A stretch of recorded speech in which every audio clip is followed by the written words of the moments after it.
ہمیں نہیں معلوم کہ اگلے سال ہماری زندگی میں یہ دن آتے بھی ہیں یا نہیں، ہم اس سے پہلے ہی نہ دنیا سے چلے جائیں. اس لیے بہت ضروری ہے کہ ان 10 دنوں کی پلاننگ کریں کہ ہم نے کیا کیا کرنا ہے. صرف وہ کام کافی نہیں جو ہم ہر روز نیکی کے کام کرتے رہتے ہیں، مثلا جو روٹین میں نوافل پڑھ رہے ہیں یا صدقہ خیرات کر رہے ہیں یا اور نہیں، مزید بھی کرنا ہے. صحابہ ان دنوں میں انتھک محنت کیا کرتے تھے. سعید بن جبیر ذی الحجہ کے 10 دن داخل ہونے کے بعد عبادت میں بہت زیادہ کوشش کرتے تھے، حتیٰ کہ وہ اتنی محنت کرتے کہ لگتا کہ وہ اس کی قدرت نہیں رکھتے، یعنی اپنے آپ کو اتنا تھکا دیتے کہ لگتا کہ بس اب اس سے زیادہ کچھ کر نہیں سکتے، آخری درجے تک. اب نیک اعمال میں سے افضل عمل جو ان دنوں کے لیے پسندیدہ ہے وہ اللہ کا ذکر ہے. نبی صلی اللہ علیہ وسلم نے فرمایا کوئی دن اللہ کے ہاں ان 10 دنوں سے زیادہ عظمت والا نہیں ہے، اور نہ ہی کسی دن کا عمل اللہ تعالیٰ کو ان 10 دنوں کے عمل سے محبوب ہے. یعنی نہ دن ان دنوں سے افضل ہے اور کوئی اور عمل اس سے افضل نہیں.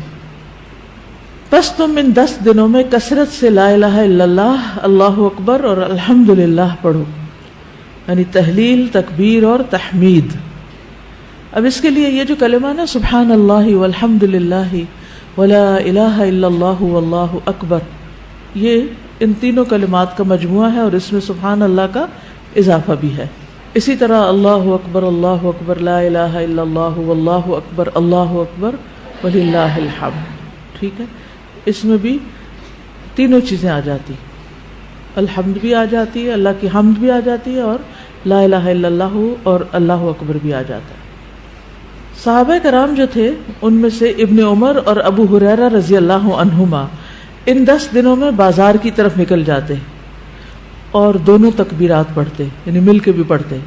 لوگ ان کی تکبیر سن کر تکبیر کہتے، یعنی یہ پڑھتے تو جو سنتا تو وہ بھی کہنا شروع کر دیتا. تو لوگ ان کی تکبیر سنتے کا کیا مطلب ہے کہ یہ تکبیرات اونچی آواز سے پڑھ رہے ہوتے تھے. آپ دیکھیں گھروں میں اکثر لوگ گنگناتے رہتے ہیں یا کچھ، تو گھروں میں بھی تکبیرات اونچی آواز سے پڑھیے، چلتے پھرتے اونچی آواز سے پڑھیے تاکہ دوسروں کو یاد آ جائے. اونچی آواز سے پڑھنے کا مقصد اصل میں کیا ہے؟ یاد دہانی، کہ دوسرے لوگ بھی پڑھنا شروع کر دیں. پھر اسی طرح محمد بن علی جو تھے، ان صحیح بخاری میں آتا ہے کہ وہ نفل نمازوں کے بعد بھی تکبیر کہتے تھے. یعنی نفل نماز پڑھ کے، جیسے تہجد کے پڑھے یا چاشت اشراق کے پڑھے یا پھر اس کے علاوہ، تو وہ نفل پڑھ کے بھی تکبیر پڑھتے تھے.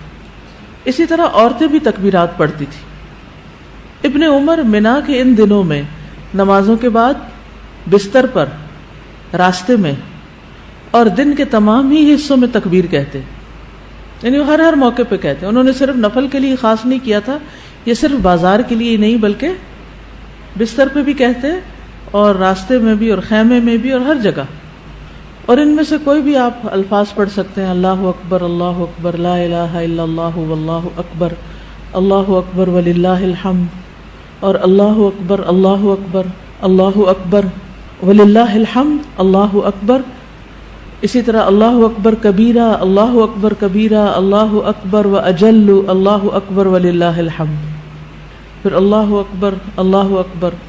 اکبر کبیرہ، تو اللہ اکبر کبیرہ والحمد للہ کثیرہ وسبحان اللہ بکرۃ واصیلا بھی آپ پڑھ سکتے ہیں. ٹھیک ہے، آخر میں اللہم اغفر لی بھی کہہ سکتے ہیں. دوسرا اہم کام جو ان دنوں میں کرنے کا ہے وہ 9 ذی الحجہ کا روزہ ہے. اس روزے کی خاص فضیلت ہے جس سے انسان کے گناہ معاف ہوتے ہیں، اور یہ دن 1 سال گزرے ہوئے اور 1 سال آنے والے گناہوں کا کفارہ بنتا ہے. لیکن اس کے علاوہ بھی آپ باقی دنوں میں روزے رکھ سکتے ہیں. خاص طور پر جن کے رمضان کے روزے رہتے ہوں وہ ان دنوں میں قضا کر لیں. جو شوال میں نہیں کر سکے، ذوالقعدہ میں نہیں کر سکے، اب ذوالحجہ میں کر لیں. اجر کا اجر ہے اور اپنے فرض کی ادائیگی بھی ہو جائے گی. شوال کے روزے تو الگ الگ رکھنے پڑتے ہیں، لیکن یہ آپ ملا کے بھی رکھ سکتے ہیں، کیونکہ ان پہلے 8 دنوں کے روزے کو مخصوص نہیں ہے. یہ ہم نفلی روزے ثواب کی خاطر رکھتے ہیں، لیکن اگر قضا رکھ لیں تو بہت اچھا ہے. اور ان دنوں کا سب سے افضل عمل قربانی ہے. اقوال میں تسبیحات ہیں، افعال میں قربانی. تو مجھے امید ہے کہ آپ سب نے قربانیوں کا بندوبست کر لیا ہوگا. اگر ہر شخص الگ الگ نہیں کر سکتا، تو مل کے بھی اکٹھے ہو کے بھی قربانی کر سکتے، کیونکہ جان کا صدقہ تو کبھی بھی کیا جا سکتا ہے.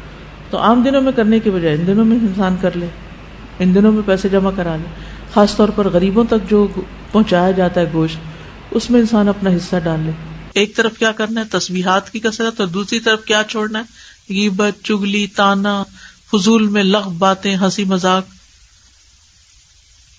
اپنے شر سے دوسروں کو محفوظ رکھنا، اپنی زبان سے دوسروں کو اذیت نہیں دینا، بدگمانی، تجسس، ٹوہ نہیں لگانا، آر نہیں دلانا، نفرت و بغض نہیں کرنا، ظلم نہ کرنا ہے نہ ہونے دینا ہے، کسی کو بے عزت نہیں کرنا، آر دلانا اور تانا دینے والی عادتوں کو چھوڑنا ہے. ٹانٹنگ، وہ جو عادتیں ہوتی ہیں نا، ان کو بھی چھوڑنا ہے.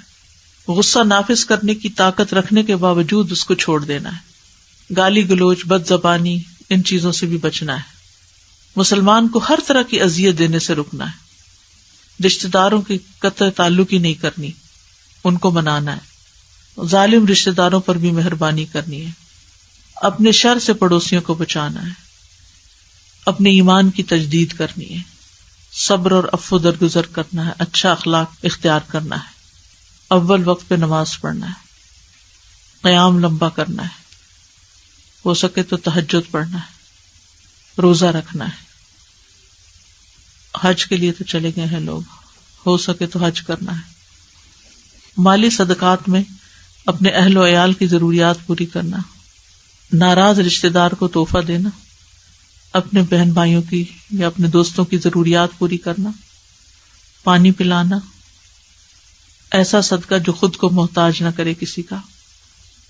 ناراض لوگوں کو آپس میں صلح کرانا. کسی کو خوش کرنا، کسی کی پریشانی دور کرنا. پھر اپنے نفس اور خواہش سے جہاد کرنا. لوگوں کو اپنی برائی سے محفوظ رکھنا. اور صدقے خیرات میں کھانے پینے اور دیگر چیزوں کے علاوہ اچھی کتابیں، اچھے پیمفلیٹس اور خصوصاً اس ٹاپک کی اویئرنیس لوگوں میں کریٹ کرنا ہے. قرآن کی تلاوت میں عام روٹین سے زیادہ پڑھنا، اس کو انکریز کرنا ہے. اللہ سبحانہ و تعالی ہمیں عمل کی توفیق عطا فرمائے.